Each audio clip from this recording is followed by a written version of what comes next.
اچھا علی بھائی، ایک بڑا ہی امپورٹنٹ مسئلہ پہلے بھی کئی بار ڈسکس ہو چکا ہے، لیکن میں چاہتا ہوں ہماری آڈینس تک دوبارہ پہنچے. طلاق کا مسئلہ، ایک ہے، تین ہے، اکٹھی دینی چاہیے، اکٹھی دے دے تو کیا شمار ہوتی ہے. یہاں پہ پھر لوگ فوراً مسلک تبدیل کر لیتے ہیں. پہلے ایک مسلک میں ہوتے ہیں، جب ہو جاتا ہے تو پھر وہ چینج کر لیتے ہیں.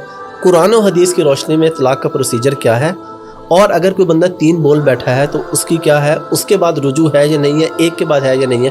تفصیل سے پلیز اس مسئلے کی. دیکھیں، جو اہل سنت کی جتنی کتابیں ہیں، جتنے ائمہ ہیں، وہ تو متفق ہیں کہ ایک مجلس کی 3 طلاقیں 3 شمار ہوں گی اور اس کے بعد رجوع نہیں ہو سکتا. ٹھیک ہے. اور حلالہ بھی نہیں ہو سکتا، وہ تو حرام ہے. وہ تو ایک نیچرل حلالہ ہے. ٹھیک ہے. کہ اس نے کسی اور جگہ شادی کی، بائی چانس ہو گیا، وہ ایک علیحدہ معاملہ. ٹھیک ہے. اب آپ نے پوچھا طلاق اسلام میں طلاق ایک ہے. ٹھیک ہے. اس کے بعد دوسری طلاق دینے کی ضرورت نہیں. ٹھیک ہے. 3 مہینے بعد وہ عورت آپ کے نکاح سے نکل جائے گی. 3 مہینے تک وہ طلاق رجی ہوگی، یعنی ریورسیبل ہے. ٹھیک ہے. آپ واپس آ سکتے ہیں. 3 مہینے کے بعد، یعنی عورت 3 دفعہ پاک ہوتی ہے پیریڈز کے بعد، آلموسٹ 90 دن کے بعد وہ طلاق بائن بن جائے گی. یعنی وہ طلاق کے بعد اب آپ کا نکاح بھی ٹوٹ گیا. اب آپ اپنی مرضی سے اس کی طرف رجوع نہیں کر سکتے. اس کی مرضی آپ سے شادی کرے دوبارہ. ٹھیک ہے. نئے حق مہر کے ساتھ، نئے نکاح کے ساتھ، وداؤٹ حلالہ. اب یہاں پہ نہیں، ظاہر ہے ایک طلاق کی بات ہے نا. ہاں جی. اور اس کی مرضی کسی اور کے پاس چلی جائے. لیکن قرآن میں آیا کہ اگر وہ عورت اسی شوہر کے پاس واپس آنا چاہتی ہے جس نے اسے ایک طلاق دی تھی اور طلاق بائن بن گئی، تو ان عورتوں کو ان کے انہی شوہروں کی طرف لوٹاؤ تم. ٹھیک ہے. کیونکہ بعض اوقات بیچ میں بدماش قسم کے سالے پڑ جاتے ہیں نا، وہ کہتے ہیں نہیں اسی طرح نہیں جان دینا. اس ٹائم تو وہ کہتے ہیں، بعد میں وہ اپنی بیویوں کے ہاتھوں اپنی بہنوں کو ذلیل کرواتے ہیں.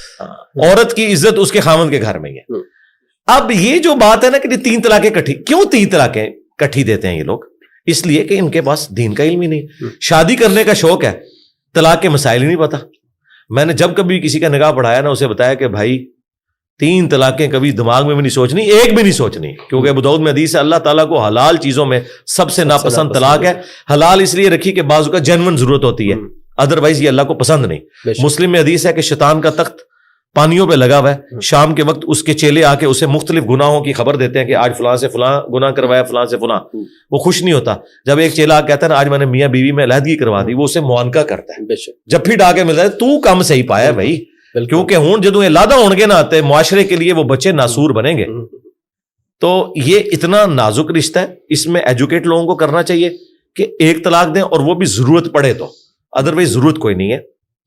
قرآن میں سٹیپ بتائے گئے نا کہ آپ نے پہلے اپنے بستر سے ان کو الگ کرنا ہے، اور پھر بہت ضرورت ہو تو آپ بس اس طرح سرزنش والا مار سکتے ہیں جس طرح چھوٹے بچے کو مارا جاتا ہے. یہ نہیں کہ ہڈی پسلی اس کی توڑ دینی ہے، ایسا معاملہ نہیں کرنا، اور وہ بھی ایک ایکسٹریم کیس کے اندر ہے.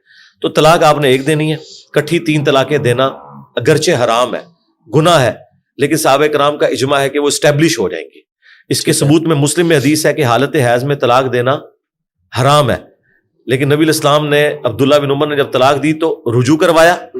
جب ان سے پوچھا گیا اس طلاق کو شمار کیا گیا تھا، ان کا ہاں شمار تو کیا تھا، اس کے سوا تو چارہ نہیں تھا. حرام تھی لیکن اسٹیبلش ہو گئی.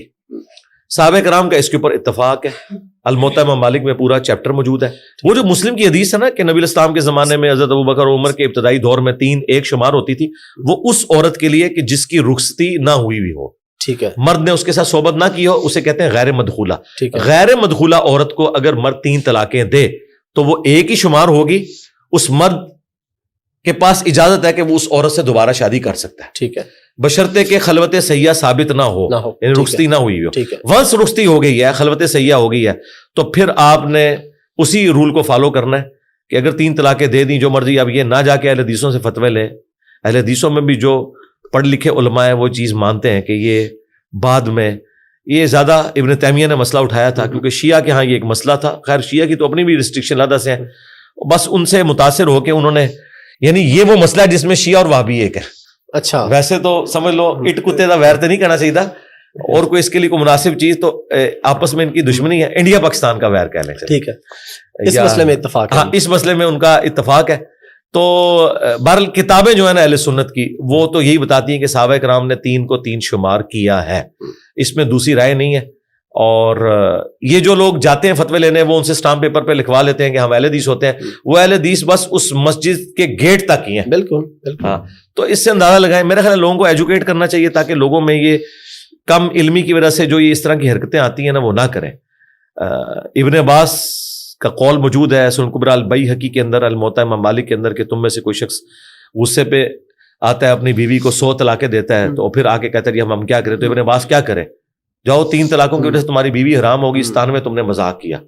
تو یہ اس وقت ایک ٹرینڈ چلا تھا. حضرت عمر نے جو 3 کیا تھا نا، انہوں نے ایک ایگزیکٹو آرڈر کے طور پر غیر مدخولہ کے لیے بھی کر دیا تھا، کیونکہ دوسرے ملکوں سے عورتیں آ رہی تھیں اور مرد پھر وہ نکاح ہوئے ہوتے تھے، رخصتیاں بعد میں ہوتی تھیں، تو مذاق بنایا ہوا تھا. تو حضرت عمر نے کہا اب جو یہ کہے گا نا میں وہ 3 ہی اسٹیبلش کروں گا، رخصتی سے پہلے بھی اگر دے گا تو 3 اسٹیبلش کروں گا.